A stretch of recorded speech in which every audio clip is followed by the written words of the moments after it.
They charge Panasonic, goes straight to financing it. A lot of them are on fixed incomes. That's what we hear. When we kind of get the documentation, a lot of their income comes from Social Security, and that has not kept up with the increase in property values. The reality is when the assessed value of a home goes up, property taxes usually go up with it. The more people you have, the less you have to tax. So while most people don't look forward to seeing that bill, they'll take putting some money back in their pockets. The fact that we have all of these people moving in, building homes, that's going to relieve all of us of our property tax burden eventually. I mean, it's going to take time, and we just need to be patient. Alyssa Jackson, KSHB 41 News. The city of DeSoto hosting 2 more open house events for people to ask questions, fill out an application if necessary. Today from 11 to 1, and then May 3rd from 9 to 11:30. They'll be at the Senior Center located in City Hall. Coming up, I'll tell you how UAW Local 31 is weathering the storm of layoffs while also keeping an eye on the economy and tariffs. Chiefs on the clock on your home of the Chiefs, KSA, part of the Scripps News Group. UAW Local 31 is weathering the storm of layoffs while also keeping an eye on the economy and tariffs. I'm Rachel Henderson, and I saw firsthand how they'd rather do that together than apart.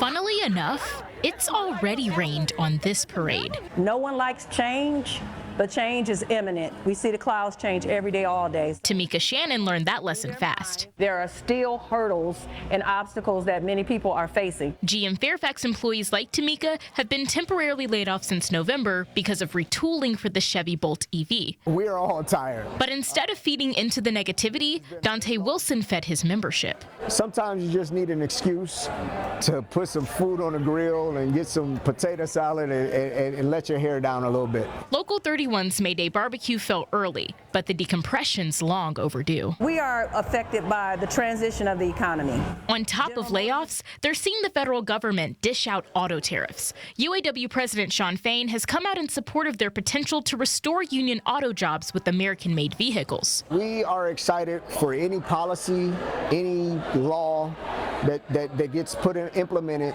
that is going to bring more jobs, more good-paying jobs with livable wages, benefits for our families, and more workers. That is our number one concern.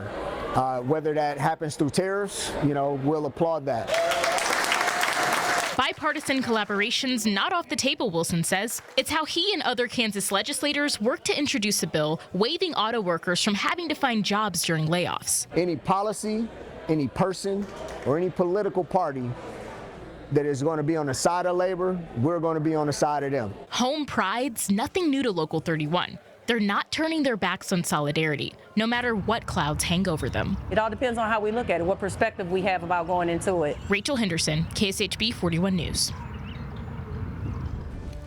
6:27 this morning, and we're tracking some power outages on the plaza. Actually, we lost power here at our station, too. We're not far from there. We've reached out to Evergy to find out the cause. We will have more on what we found coming up. Weather alerts on the free KSHB 41 app. Download. One News starts right now. Good morning. It has just clicked over to 6:30 on your Thursday. It's been almost 100 days since President Trump took office for a second time. We talked with our Scripps News Group reporter about the president's approval rating at this point. There have been recent federal cuts to food programs, including right here in Kansas City. Coming up, we hear from one student on how she's challenging you to make one simple drop-off. Looking live as thousands of people pay their respects to Pope Francis in St. Peter's Basilica. Coming up, I hear from the voice of a local chef who had the opportunity to cook for the Pope, and she tells me what the experience meant to her. Meanwhile, we are tracking some power outages in the plaza area of Kansas City. We actually lost power here at our station. We're just a couple of blocks off the plaza. About 5,800 people without power right now from 39th Street to 86th Street. This is according to Evergy. We've reached out to see what happened there and what may have caused that. So, Gary, when I was telling you we thought we heard thunder, love the shirt, we think maybe it was our generator kicking on because all the lights in the studio blinked off. And then we heard that rumble on the roof. So we don't know what's going on. We're going to be checking into that. But wow. Yeah. Very interesting. Yeah, call the engineers now. Oh, my. But hey, thanks guys. It's great to be here. I'm wearing my shirt today that Andy got me for my birthday. I'll tell you more about this here in a few minutes. But right now it is a stormy morning across northwest Missouri. Look at Maryville. You're in the thunderstorm. It's weakening a little bit, but still a good solid rain for those of you up in northwest Missouri that you really needed it. This is an area that has been missed. In the city, yep, I can confirm that power outage was not caused by a thunderstorm. We'll come back in a few minutes with your forecast. All right, and happy birthday, Gary Lee. It's at 6:31 right now. We continue to monitor 0 crashes. Right now, conditions are favorable. In construction, though, in the meantime, it's causing some delays. We are starting to see more people out on the roadway. So here's a live look of I-435 northbound and southbound at Parvin Road. You can see those construction zones causing some slight increases in travel times along that stretch. Here's a look at your travel times towards downtown Kansas City, Liberty, Olathe, and Blue Springs. You guys are all in the green and looking at a 20-minute commute or less. Taylor? Daniela, thank you. Next week will mark 100 days since President Donald Trump took office for a second time. Our Scripps News Group Deputy Political Director Joe St. George joins us this morning. Joe, good morning. Let's talk about numbers surrounding his administration. Morning. And does the White House care about these polls as he enters his first 100 days here? This is a period of reflection for the Trump administration and for political journalists like me. The first 100 days of any new administration is always a benchmark, and that date officially is next week. But we're beginning to enter the period where we're getting new polls. In fact, I was just looking, as you came to me, at a new poll out from the Associated Press and NORC within the last 30 minutes or so. How about this for numbers about Americans concerned with a recession coming? Extremely or very concerned that an economic recession may happen, 53%, a majority of the country now. Somewhat concerned, 27%. That's a good chunk of the country worried about their family's finances. About 6 in 10 adults disapprove of how Donald Trump is handling the economy in general, and that is about the same number who disapprove of his handling of international trade. 76% think Trump's tariffs policies will make the cost of consumer products higher. Remember, what was the issue that we talked about so much throughout 2024? The economy, the economy, the economy. It was a major reason why so many people voted for President Trump in swing states. And here we are just about 100 days in. And these numbers, quite frankly, are brutal from a political perspective. You asked a key question. Does the president care? Of course, the president is cognizant of his popularity. But at the same time, Constitution prohibits him from running for office again. So there is a limit to how much these polls matter here. But we're beginning again to get a period of, this is a period of time now where you're going to see a lot of commentators and analysts look at where we are 100 days into Trump 2.0, guys. All right, Joe, thank you. Live look outside this morning once again. Thousands of people are paying their final respects to Pope Francis, his body lying in state at St. Peter's Basilica in the Vatican. He will remain there until his funeral on Saturday. We told you about how the body was moved there yesterday from the apartment building where he was living during his time as Pope. People here at home and just like around the world still reacting to his death as well. And a famous chef with a big tie to Kansas City shared her memories of Pope Francis with me, including how she felt hearing he had passed. It felt like a member of the family because we got to know him. I got to, when you feed somebody, you kind of become it's an intimate, eating somebody's food is an intimate happening. And so I felt very close to him. So that is Chef Lydia Bastianich, so well known. Maybe you've had a chance to dine at her restaurant here, Lydia's. Delicious. Which is incredible. Here she is. They posted where she was in Kansas City a couple of weeks ago, signing autographs for her cookbooks and all that. Just amazing. Maybe you've seen her on public television, but did you know that she has cooked for not one, but 2 popes? Isn't that amazing? Bastianich told me that it was Catholic Charities that actually brought her family to America. Okay. She lived in a refugee camp for a couple of years as a child. And so she's always felt very important giving back and doing some work. And she was doing some work with the UN, got to know the Vatican's representative at the UN. Okay. So was asked to cook for the Pope, Pope Benedict, when he came in before when that. he was in the United States. And then when Pope Francis came in 2015 in New York, she told me she and her team cooked for him for 3 days, including risotto, fresh fish, amazing menu. But listen to this memory. Having our coffee downstairs, and all of a sudden there was like a long corridor, and this white floating thing comes down. He came down. Got away from everybody, came down in the kitchen, and he said, "Posso beber café con voi?" We were having coffee. "Can I have coffee with you?" Of course, everybody, my daughter was there. She jumped up, got him, Tanya got him coffee right away. We didn't know what to do first because we were so amazed. I mean, that he was so close and he came into our setting. It's not us going. And so he had his coffee and then he went into his pocket and pulled out rosaries, blessed rosary he gave to each one of the workers. He blessed us all. I mean, just incredible, right? Can you imagine? No. Just to be sitting there having coffee. And, oh, by the way, the Pope just walked in. Can I have some Can I have coffee coffee with too? you? Yes, sir. We can absolutely get that going. And she said he was just incredibly kind. Yeah. What a moment. She's had a very amazing life, and that is one of the moments that sticks out. Ray Daniel live in our studio this morning. Ray, what's up? Yeah, Taylor, I'm going to tell you what's up. Looking for something fun to do this weekend? I will break down big events happening across the metro coming up in just 2 minutes. Be sure to stick with us. Gift of Soul is back. I don't get a lot of the opportunities to get free. With 41 and first up in Bonner Springs, there is a Barnyard Babies Family Festival on Saturday. That's from 10 to 4. You can check out barnyard animals, antique tractors, and farm equipment. You can ride the train and see the ponies and dive into a corn pile and also learn how to harvest honey. You can also milk a cow. So it's $10 for ages 13 and up, $5 for kids ages 3 to 12, and free for ages 2 and under. You can get advance tickets. They are available at aghalloffame.com. On Sunday, the Nelson Atkins Museum is hosting the Passport to India Festival, so you can enjoy vibrant art making, performances, and storytelling based in South and Southeast Asian cultures. Again, it's Sunday from 10 to 4 p.m. This is a free event, but you do need to register on Nelson Atkins' website.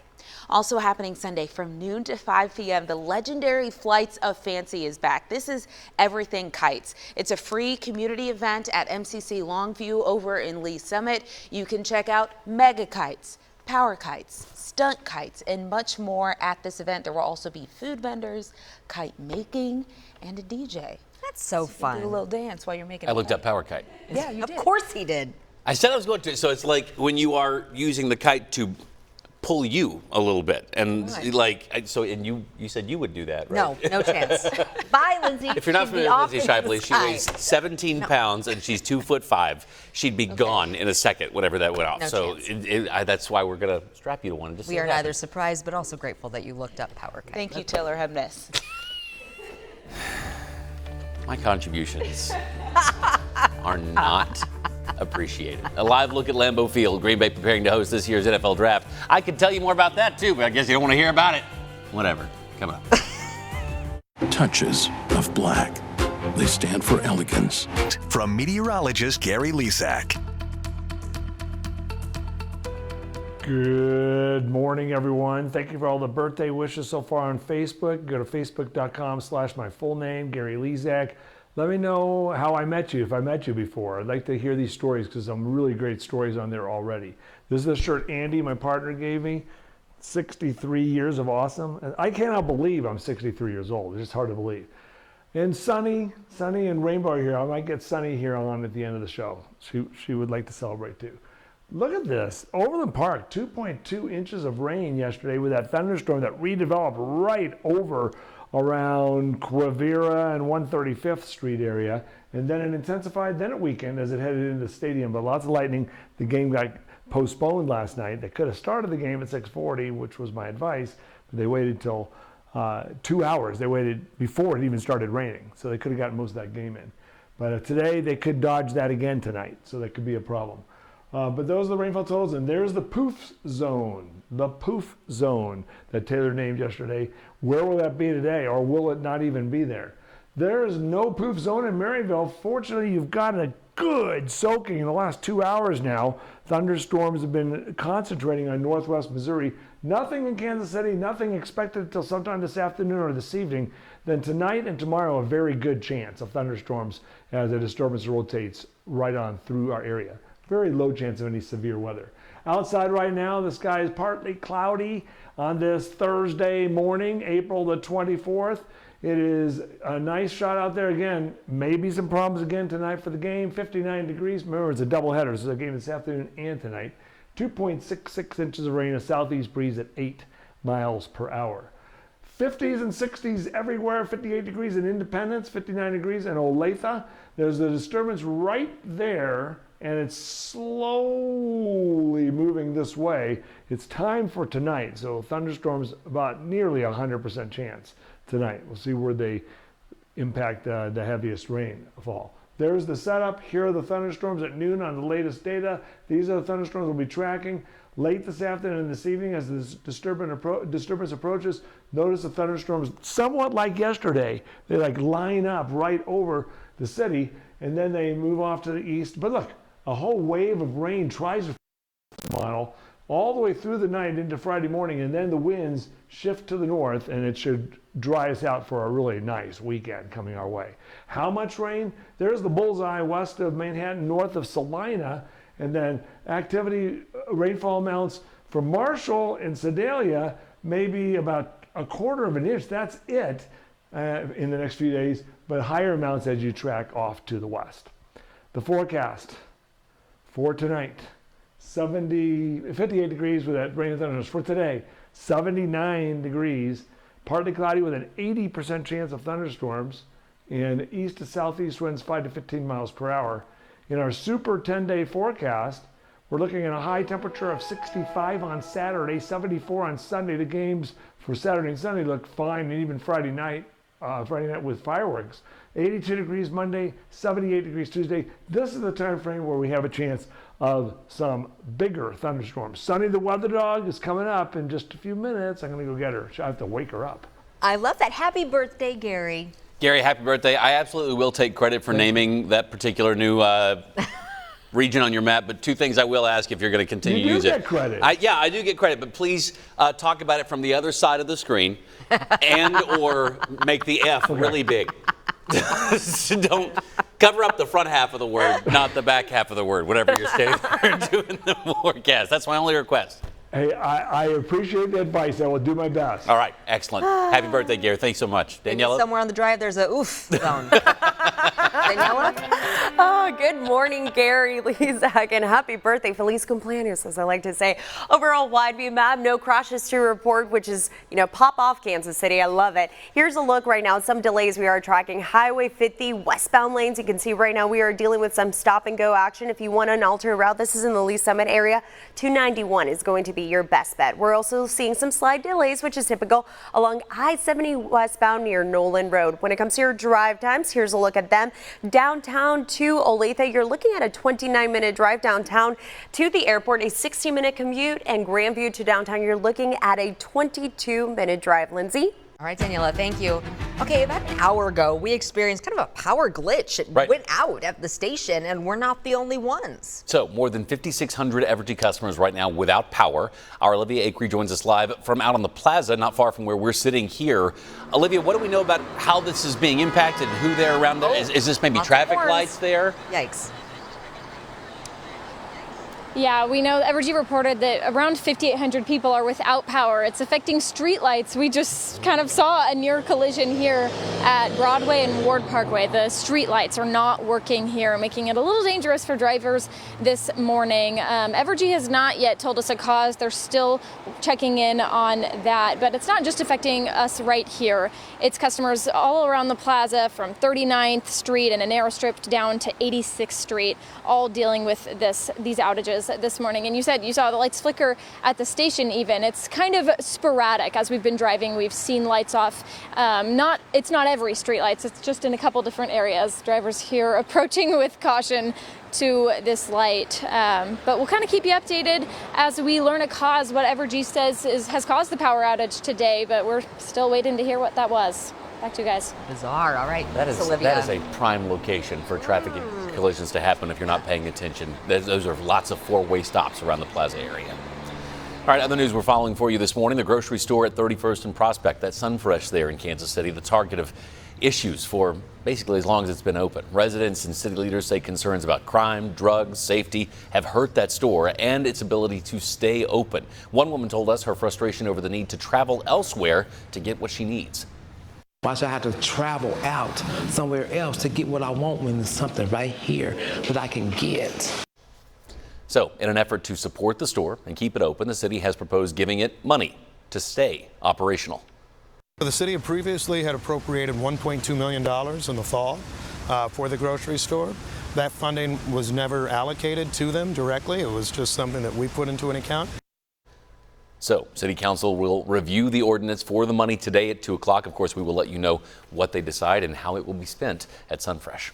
6:52 this morning, the USDA recently canceled $500 million in food bank funding across the country, including about 41,000 cases of food for harvesters. So now a Shawnee Mission East student is trying to fill that very wide gap through a county-wide food drive. KSHB 41 News reporter Marlon Martinez talked to her about why she felt compelled to get involved. He joins us live this morning. Marlon? Hey, good morning, guys. And she tells me she was sad to see funding go away, and so she worked to set up 9 different locations across Johnson County, including right here in Overland Park, for people to come in, bring donations like items like canned goods to help out with this drive. One of the biggest things that I asked her is, why are you doing this? And this is why she told me she's doing it for.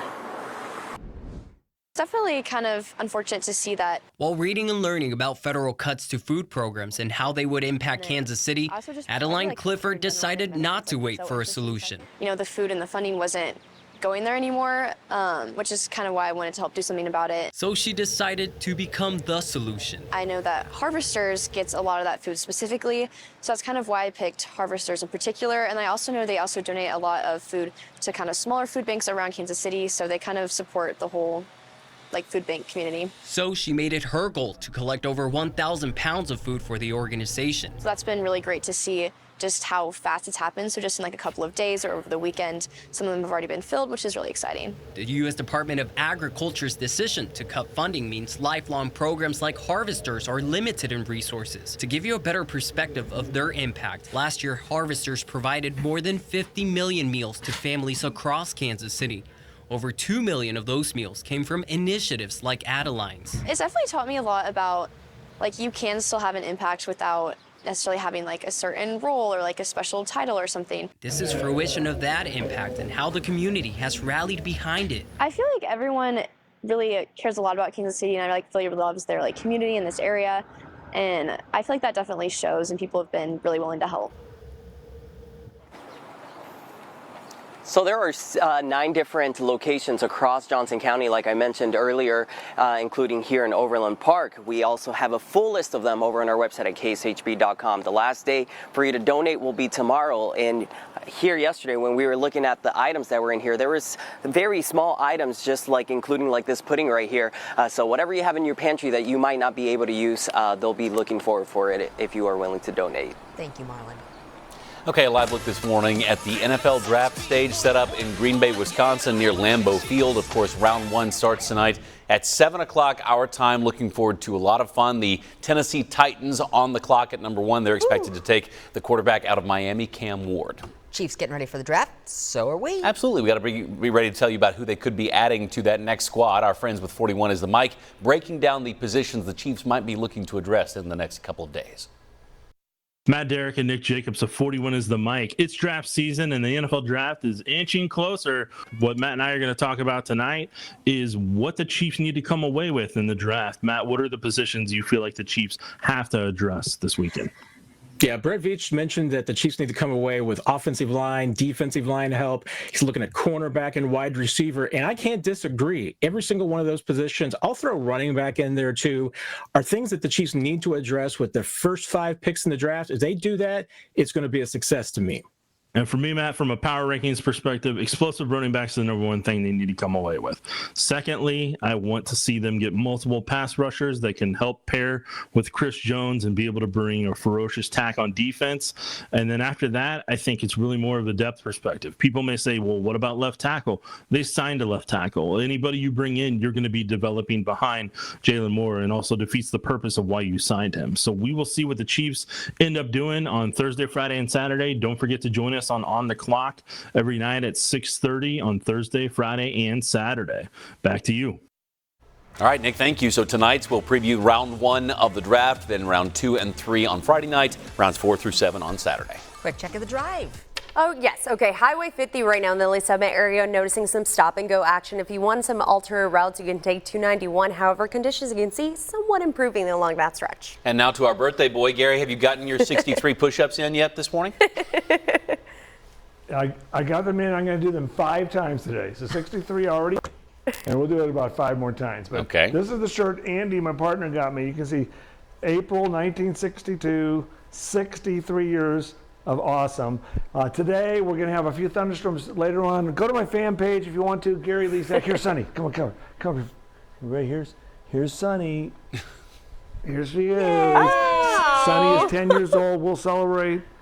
And Rainbow's here too. And there's Rainbow and Sunny yesterday while we were taking a walk. So I hope everyone has a great day, and we'll have you updated on the Today Show. Thunderstorms later today and tonight. Happy birthday, Happy birthday, Gary. We love you. We're glad you're with us. Have a great Thursday, everyone. Guys. A new park coming to the downtown loop. It's a great development for us. News, you can get your news anywhere. It's really about who tells you and how do they tell you. We've never lost. That's right. That's right. With the Today Show. A voice for everyone. KSHB 41 News starts right now. Out of control water issues at Osawatomie State Hospital. It's sad because they have nobody there to fight for the employees anymore. Why health officials are demanding immediate action and what's being done to keep you safe. Federal funding cuts could put local library programs at risk, what the executive order says and what librarians have to say about it. Home repairs are getting more expensive thanks to tariffs. We'll talk to one company who says they're seeing at least a 25% increase. There have been recent federal cuts to food programs, including right here in Kansas City. Coming up, we hear from one student on how she's challenging you to make one simple drop-off. Good morning, I'm Taylor Himness. We will get to those stories in a moment, but first, a check of our forecast with meteorologist Gary Lezak. Good morning, Gary. Good morning, Taylor. Here's what's going on. Weather-wise, we do have some thunderstorms up in northern Missouri, but they are now weakening rapidly and moving up to the north. Yeah. And you can see the thunderstorms that are going to move away. For Kansas City, it is dry, and it's going to stay dry until later today. Later today and tonight, the chance of thunderstorms will be increasing. Could there be very heavy rain again in spots? We'll get to that forecast here in a few minutes. All right, looking forward to it. Thank you so much, Gary. And also, it's Gary's birthday if you're just tuning in here to 38 this spot. Over a wide view map, okay, we do have some couple of issues along the roadways. No crashes to report at this time, but we are noticing some slowdowns. We are in the middle of rush hour, so you can see right now Highway 50, the westbound lanes near 3rd Street. They're moving along at slight delays right now, as you can see right now. No crashes reported along this stretch. However, I-70 westbound at Woodland Avenue, this is really close to the downtown loop. Look at the center lane. It looks like a car may be having some sort of trouble right now, but it's significantly impacting traffic flow. As you guys know, I-70 westbound is a busy corridor, especially this time of the morning, so there is already going to be a slight increase in those travel times. So plan to get off early. You can take Truman Road, but again, I-70 westbound at Woodland Avenue dealing with a stalled vehicle on the center lane. Some officials demanding immediate action after Osawatomie State Hospital's water supply was deemed out of control. High levels of Legionella was found with more than 70% positivity rate. Exposure like that can cause pneumonia or mild flu-like illnesses. KSHB 41 News reporter Ryan Gamboa breaks down how something like this could have happened in the first place.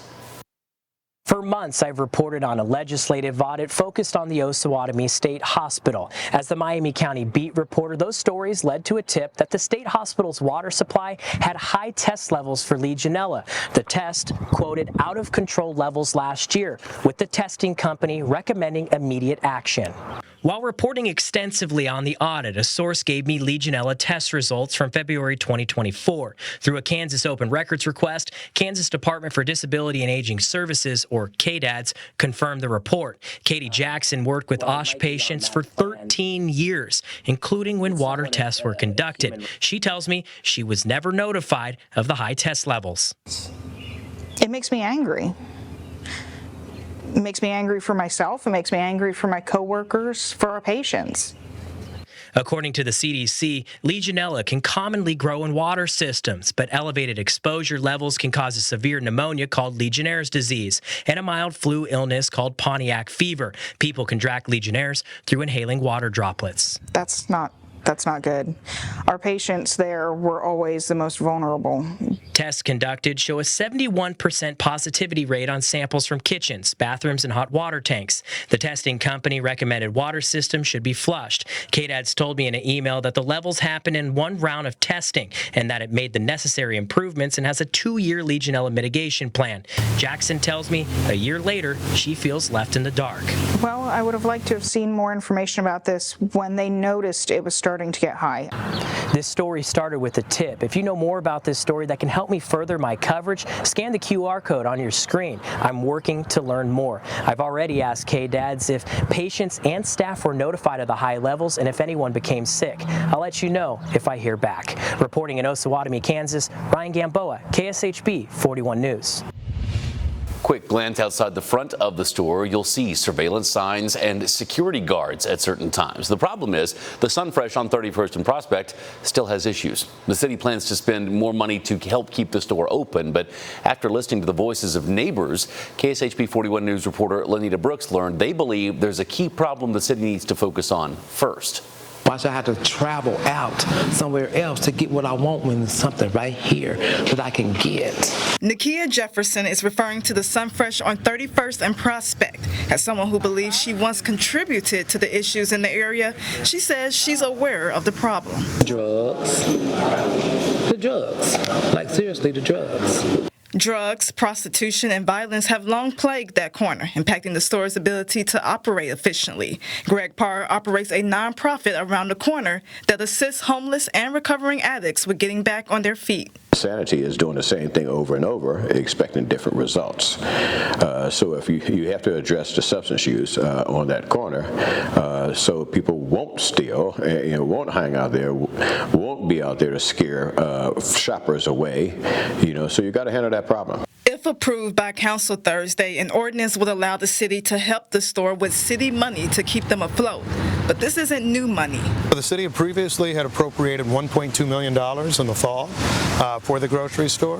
That funding was never allocated to them directly. It was just something that we put into an account. Mayor Lucas says crime alone is not the problem, and the funding will be used to address multiple needs. It's funding that actually isn't going to buying new groceries. It's instead funding that's going, because they are our tenant, to make sure that we're keeping up security, that we're keeping up lighting, that we're keeping up core infrastructure.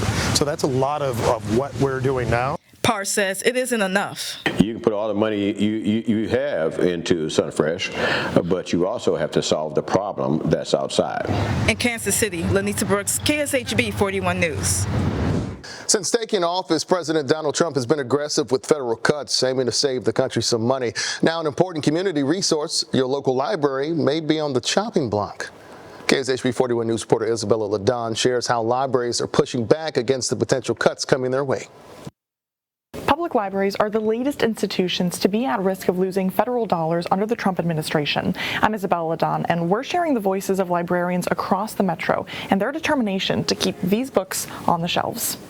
From the smaller desks in Cass County to the larger circulations in Kansas City. Libraries really do exist for the community. An executive order to reduce the Institute of Museum and Library Services and cut programming grants affects nearly every library nationwide. Funding that we get for our summer reading program, which was record-breaking last year, we won't receive those funds potentially. Federal grants make up about 1% of the Kansas City Public Library's budget, but it's a bigger percentage for communities like Cass County. My concern is how are we going to ensure that we are having the funding to provide the resources. Federal grants provide for Cass County's book sharing with other libraries, which saves about $700,000 every year. If the membership is cut, programs like summer reading and child literacy could be scaled back. Our patrons heavily rely on our books, but they also heavily rely on our programming. So there's a balancing act that we then have to go into. Libraries across the metro are waiting to see what happens at the federal level and in in the courts with the American Library Association's lawsuit against the Trump administration.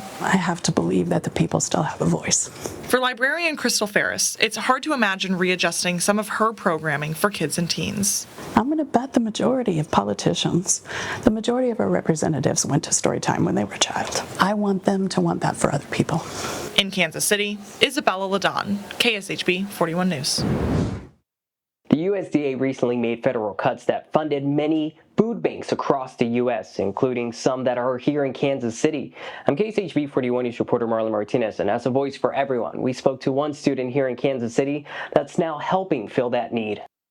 Definitely kind of unfortunate to see that. While reading and learning about federal cuts to food programs and how they would impact Kansas City, Adeline Clifford decided not to wait for a solution. You know, the food and the funding wasn't going there anymore, which is kind of why I wanted to help do something about it. So she decided to become the solution. I know that Harvesters gets a lot of that food specifically, so that's kind of why I picked Harvesters in particular. And I also know they also donate a lot of food to kind of smaller food banks around Kansas City, so they kind of support the whole food bank community. So she made it her goal to collect over 1,000 pounds of food for the organization. So that's been really great to see just how fast it's happened. So just in a couple of days or over the weekend, some of them have already been filled, which is really exciting. The U.S. Department of Agriculture's decision to cut funding means lifelong programs like Harvesters are limited in resources. To give you a better perspective of their impact, last year Harvesters provided more than 50 million meals to families across Kansas City.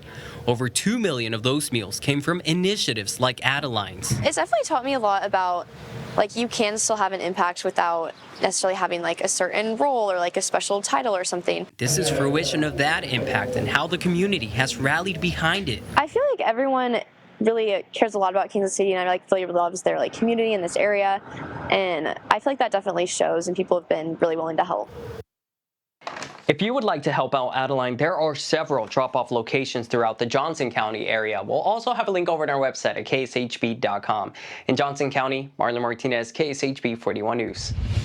We are sitting squarely in severe weather season here in the Midwest, and while some homeowners might not be surprised by the damage that comes with this season, they could be shocked by the prices. It's the sound of spring. Between chirping birds, construction crews are keeping busy, waiting for the next storm. So you can't predict the weather, you just kind of plan. Precision Roofing Operations Manager David Johnson says each nail they place is costing more. Their supply is made in China. That's a minimum 25% increase effective immediately. Future tariffs could be north of 145%. Johnson says he's hopeful for only temporary increases, but it's an unpredictable time, meaning prices are unpredictable too. That's leading them to consider cutting down on the time their bids are good for. He said they may add a disclaimer to their quotes saying it's only good for 10 days. A few years ago, bids didn't change for months. It's just part of the business. I mean, you see price increases in all segments of the economy. Precision Roofing says that insurance companies are absorbing that higher cost due to tariffs, and that if prices come down, they plan to lower their prices as well. In Kansas City, Abby Dodge, KSHB 41 News. You're watching KSHB 41 News, Regional Emmy Award winner for overall excellence and news excellence. And your father's dead. 41, part of the Scripps News Group. We're learning more details on what the Department of Social Services knew about 5-year-old Grayson O'Connor before his death in 2023. You'll recall his body was found in an alley near 10th and Grand in downtown Kansas City on November 27th. Police later confirmed he fell from a window on the 17th floor of an apartment building. Grayson's mother, Corinne O'Connor, is charged with endangering the welfare of a child, but concerns remain over why more wasn't done, especially after neighbors told KSHB 41 that they were concerned for Grayson even before his death. KSHB 41 I-Team reporter Sarah Blake learned the state received multiple calls regarding Grayson's well-being. The KSHB 41 I-Team has been looking into this case since Grayson fell out of a downtown apartment building in 2023. And newly obtained records show that despite concerns about his welfare, the state's family-centered services case for Grayson was closed. 2 weeks later, he died. KSHB 41 obtained a document from the state detailing each time the Missouri Department of Social Services came into contact with Grayson O'Connor and his mother, Corinne O'Connor. From 2017 to 2023, the state received 7 calls about Grayson's welfare. The final notification the state received regarding Grayson was on November 27th, 2023, when the 5-year-old fell out of his 17th floor apartment window. In that instance, the state found his mother neglected him. They did not come to that conclusion, however, in any other call. When KSHB 41 first started looking into Grayson's death, we talked to Missouri State Representative Aaron Crossley, who is also a licensed social worker. I need to know what their plans are, what they've already got in place. We talked to him again, and he looked over the state's list. So it wasn't just like this happened in a vacuum and a couple days later the most tragic thing that happened. It was a systemic failure that could have been warded off a long time before Grayson's death. DSS first opened a case in 2017. According to the agency, Grayson's mom, Corinne, had unstable housing and prior drug problems. Several other calls came in about her allegedly screaming at Grayson, leaving him at an intersection, getting into a physical fight with somebody in front of him, having little food at the apartment, and her feeling overwhelmed about taking care of him. In some of these instances, Children's Division offered services, but they couldn't get in touch with Corinne or she denied them. They should have stuck with it. Just because a family is not engaging with the process doesn't mean that that is the time for the state to step back. That should be a time for them to step in more. The list the state provided doesn't have exact dates, but we know in 2023 the state received 3 hotline calls. Then on November 9th of that year, Grayson's case was closed, quote, due to mother's failure to progress and unwillingness to continue services. 2 weeks later, Grayson died. There was a failure to escalate the case despite a pattern of harm in the child's life. The new director of DSS, Jessica Back, said she provided this information in an effort to increase transparency.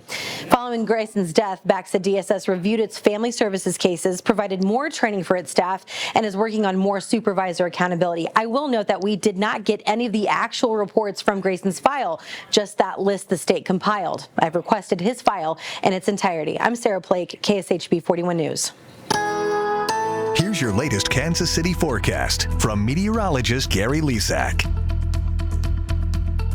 Thank you, Sarah, and thank you, Andy, my partner, for getting me this awesome 63 years old birthday shirt that I'm wearing today. Appreciate that. So, hey, on my birthday and Barbara Streisand's birthday and others, George the dog I just met outside, George's 1-year birthday, we do have some thunderstorms. It's been northwest Missouri, and there's a brand new thunderstorm that has formed right on the Missouri River. Watch right there. So northwest Missouri is the target for today.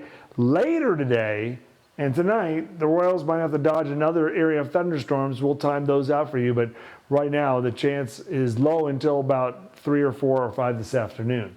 Right now, partly cloudy skies. Our sun has risen. It's a beautiful start to the day. And out at the stadium complex, a doubleheader today. They probably should have gotten yesterday's game in. They may get this afternoon's game in, and then we'll see about tonight. 58 degrees, 0.17 of an inch at KCI, 2.66 inches for the month so far. Temperatures all in the 50s to 60s, 53 in Lawrence right now, 58 degrees in Independence. So a mild start to a warm day that may end with thunderstorms. There's a disturbance heading this way. You can sort of see it. It's not that strong. But right here, this little area of enhanced clouds over central and western Kansas, that's a wave that's going to take all day. It just seems like near 100% chance we're going to see thunderstorms tonight into tomorrow morning as that wave moves across. All right, here's our forecast for this afternoon. This brand new data now. I just looked at it. Here you go. See these thunderstorms near that front at noon? This is noon today. And you can see the thunderstorms up to the north and west. Like yesterday, notice how they sort of line up about 6 p.m. west of Kansas City. It wouldn't shock me if it does that again. It could be later. And then a whole wave of rain moves across. If this happens, some spots in Kansas City could see 3 inches of rain. Other solutions are less, but the models have been useless. So we'll see. A chance of thunderstorms definitely is there. Rainfall bullseye for the next 7 days is out to the west, but still 1 to 2 inches of rain expected in Kansas City. Lesser amounts off to the east near that poof zone as the rain and thunderstorm activity seems to be weakening as it heads that area, but you guys got hit on Easter Sunday by a lot of rain. So you're not lacking for rainfall, that is for sure. All right, here's our forecast. 79 degrees today, partly cloudy, an 80% chance of thunderstorms, 58 tonight, 68 degrees or so for tomorrow's high temperature, 65 on Saturday, 74 on Sunday. And then next week, a forecast that we've been using the LRC for, an 80-day forecast published out there for next week's severe weather risk. It does seem to be right on schedule. But look at that, spring has sprung. The coldest temperature on here is 48 degrees in about 10 days from now for a morning low temperature. Not bad. Yesterday morning we had the dogs spinning around all over me, but Daniela today, they're downstairs still. All right, Gary, thank you for the update. You guys have had to have seen it. It was hilarious. They just wanted their 5 minutes of show. Here's a look at your overall wide map. Let's talk about current road conditions. We are noticing some issues across Kansas City dealing with construction, okay? I-435 southbound, unfortunately, this zone is here to stay until December. Lots of improvement happening on this corridor, but it's unfortunate because look at this. Drivers are having to see significant delays to their travel times, especially southbound traffic. You'll notice only one lane of traffic is able to get on through, so please prepare for that. Alternate route is going to be taking I-35 south. Now, I-70 westbound, you guys saw in the last check-in that we had with you guys, closer to downtown, we saw a stalled vehicle. That is long gone, but unfortunately, this is a really busy corridor, so any disruption that happens, you're going to see a slowdown. I would add extra time to your commute. If you were to take Highway 40, you would have had to at least add 15 minutes to your commute.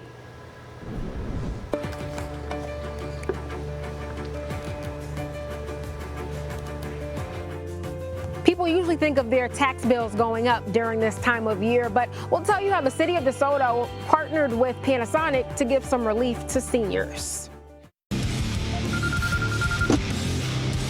To open and start production, there are some senior citizens in DeSoto who are already seeing the impact of the facility's investment on their property taxes. With all of the big and small ways DeSoto is changing, there's something that keeps it pretty comparable to a lot of cities around it. Oh, my property tax went up quite a bit last year. A normal, relatable situation for most people. I caught Chrissy Behe leaving the city senior center to apply a second year for the property tax relief program. Her tax bill went up by about 10% last year. It's just me and my husband. We're both on disability, so it's really having to really watch our money. Just like Behe, Judy Macy qualified for the program last year. It's specifically for qualified seniors and disabled veterans. They'll get up to $500 back. I myself am on a fixed income, as are most retired people, so it comes in handy. The relief is only for the city's property tax portion. DeSoto has $25,000 budgeted for the program, and those development fees they charge Panasonic go straight to financing it. A lot of them are on fixed incomes. That's what we hear when we kind of get the documentation. A lot of their income comes from Social Security, and that has not kept up with the increase in property values. The reality is when the assessed value of a home goes up, property taxes usually go up with it. The more people you have, the less you have to tax. So while most people don't look forward to seeing that bill, they'll take putting some money back in their pockets. The fact that we have all of these people moving in, building homes, that's going to relieve all of us of our property tax burden eventually. I mean, it's going to take time, and we just need to be patient. Alyssa Jackson, KSHB 41 News. It's Earth Week, and Johnson County is proving that going green doesn't have to cost green. I'm reporter Olivia Acree, and even as prices and buildings grow, the county is still making sustainability work for them. They've made a lot of progress going green in county buildings. The video you're seeing is how they monitor energy use in the courthouse. Since 2015, the county has invested $1.7 million in energy-saving upgrades and saved more than $3 million in energy costs that would have been paid by taxpayers. They've added more efficient systems to existing buildings and prioritized energy-saving designs and new ones. For example, the new health services building that's under construction in Olathe will have solar panels, native landscape, and reclaimed water for restrooms. It's all part of a strategy to make buildings both functional now and for many years down the road. I think sustainability today is just a word that captures all the great things we've been doing. So looking forward, I think about we have energy and carbon management we're looking at. We want to manage water better. How can we get into some of our waste management? Less waste in the buildings means less trash in the landfill. Johnson County is following the 2021 KC Climate Action Plan. The goal is to reach net zero pollution by 2050. In Olathe, Olivia Akery, KSHB 41 News. Watch Scripps News for all-day coverage from across the country and around the world. At Scripps News, reporting your headlines from the middle matters. Stream 24/7 on your favorite app. It's back. Vacation at home sale at Family Leisure. Rafferty, and here's a look at what's happening today. It's the deadline set out by the Trump administration for schools to agree to drop their diversity, equity, and inclusion initiatives or risk losing federal funding. The Trump administration required school districts and state officials to sign a letter to certify, stating that they will comply with the White House directive. It's part of the president's fight against so-called wokeness in schools. The Title I funding at risk accounts for more than $18 billion for schools. The guidance drew sharp backlash from civil rights and university groups. Health Secretary Robert F. Kennedy Jr. is set to speak today at the annual RX and Illicit Drug Summit in Nashville. Kennedy recently reinstated the 2017 Opioid Public Health Emergency Declaration. It aims to tackle the opioid crisis by enhancing federal coordination and increasing resources to combat addiction and support recovery efforts. U.S. Attorney General Pam Bondi spoke at the conference Wednesday about law enforcement efforts underway to stop the flow of illegal drugs in the U.S. And get excited, football fans. It is the big night for the NFL. The 2025 draft will be held in Green Bay, Wisconsin, starting tonight. The Tennessee Titans have the first pick this year. Round 1 begins 7 p.m. local time. Pay attention to Travis Hunter, the Heisman Trophy winner from the University of Colorado at Boulder. He both plays wide receiver and cornerback. The draft runs through Saturday. The line stretching from St. Peter's Basilica winds through and around its famous square thousands, waiting for hours to spend just a few seconds inside. Walking in, it's such a surreal place, and it's very holy, and seeing the body and just remembering everything that he stood for is very important. Important for so many, remembering the humility, kindness, and commitment to the less fortunate and disenfranchised, they say, defined Pope Francis. It's somebody very close to our hearts, somebody who made the church very accessible to everybody and inclusive to everybody, and like a family member for us, For his church family, specifically 135 Catholic cardinals, his passing brings with it the difficult responsibility of deciding who among them will take his place. We have to wait to pray and to have our meetings, and then afterwards we decide. Those meetings, the highly secretive conclave behind the locked doors of the Sistine Chapel. Many here hopeful they will elect a new pope who will continue the mission and message of his predecessor. And he taught us all how to be Christians and to be human. And we want Pope Francis II now. As they honor the original. Jay Gray, NBC News at the Vatican. Here's your latest Kansas City forecast from meteorologist Gary Lesak. Good morning, everyone. Well, northwest Missouri has been the target of these thunderstorms today, and about an inch of rain around Maryville. They needed it really. Thunderstorms forming near Oregon and heading off to the northeast, so there may be a few more up there. Farther south, we're not seeing any development at all this morning. I'm expecting these thunderstorms to build again like they did yesterday out to the west and then ride our way. Will it be before the end of the day and impact the Royals games? They have a doubleheader today or not? We'll see. So we'll get to that. But today, expect a high of 79 degrees for the high. And I've got your super 10-day forecast here in a few minutes. All right, thank you so much, Gary. Your time right now is 7:34. Continue to add extra time to your commute. Rush hour is officially here, and we are starting to see some moderate delays. We are seeing improvement. That's the good news along I-70 westbound near Benton Boulevard. Earlier this morning, we saw a stalled vehicle closer to Paseo along this stretch, and that was causing a significant backup along this stretch. We continue to see heavy delays, though, along I-435 southbound near Parvin. It looks like we may have lost the feed, and we're also seeing some, it looks like we continue to lose the feed. I apologize, folks, but here's a look at your drive times heading out the door to give you a better indication of how much time you need to add. Grandview to downtown 20